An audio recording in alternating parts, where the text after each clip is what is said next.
Saudara, hari ini banyak sekali orang di seluruh dunia terpana menyaksikan ketegaran warga Palestina, khususnya di jalur Gaza. Meski telah berminggu-minggu dibombardir oleh tentara Zionis, tak tampak di wajah mereka rasa putus asa. Di saat makin banyak berita yang menyebut terjadi demoralisasi di tubuh tentara dan pemerintah Zionis akibat banyak korban di kalangan mereka. Mengapa itu semua bisa terjadi? Saudara, bagi kita jawabnya sangat jelas. Bahwa semua yang mereka lakukan itu mempertahankan bumi Palestina, tak lain adalah jihad.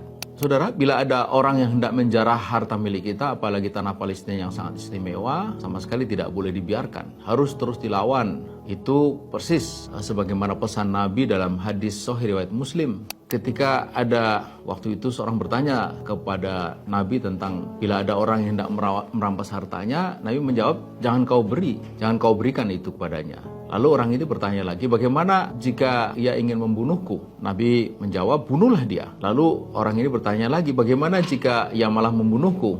Nabi menjawab, engkau dicatat syahid. Tapi bagaimana bila aku yang membunuhnya? Orang itu bertanya kembali, lalu Nabi menjawab, ia yang di neraka.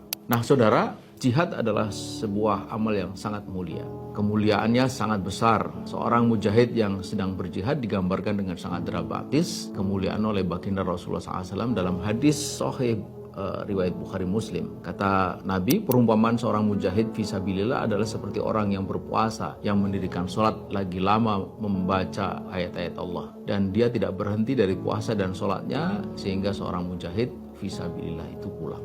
Subhanallah, nikmatnya kita menjadi seorang muslim. Semuanya bernilai kebaikan, apalagi untuk jihad. Tidak ada yang buruk dalam jihad. Jika dilakukan dengan ikhlas, seorang yang berjihad pasti akan mendapatkan satu dari dua kebaikan. Ihdal husnayain. Satu, kemenangan. Jika tidak, dia pasti mendapatkan kesyahidan. Sebagaimana dinyatakan oleh Nabi dalam hadis riwayat Abu Daud dan Nasai. Siapa yang dibunuh karena membela hartanya, syahid. Siapa yang dibunuh karena membela keluarganya, syahid. Siapa yang dibunuh karena membela darahnya atau karena membela agama, ia syahid. Dan orang yang mati syahid, saudara, meski sekilas tampak sangat menderita, tapi seperti yang dikatakan oleh Nabi dalam hadis riwayat Tirmidzi, dia tidak merasakan apa-apa kecuali seperti digigit semut, digigit serangga.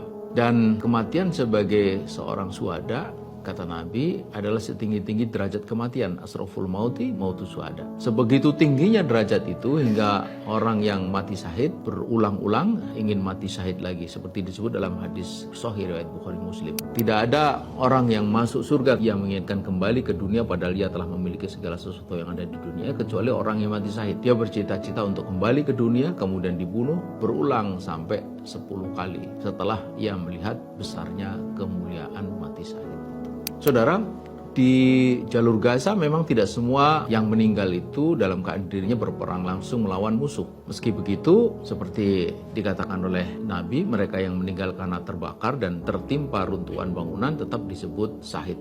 Dalam hadis riwayat Abu Daud. Kata Nabi, korban kebakaran adalah syahid, yang mati tertimpa runtuhan adalah syahid. Nah, saudara, dalam perang di Gaza, kita melihat ada dua kontras. Satu, ketegaran yang luar biasa yang ditunjukkan oleh penduduk Gaza. Inilah karakter yang luar biasa yang tumbuh dari spirit tauhid. Dan yang kedua, di saat yang sama, kepengejutan yang ditunjukkan oleh Zionis, penjara tanah Palestina yang dikutuk oleh manusia sedunia.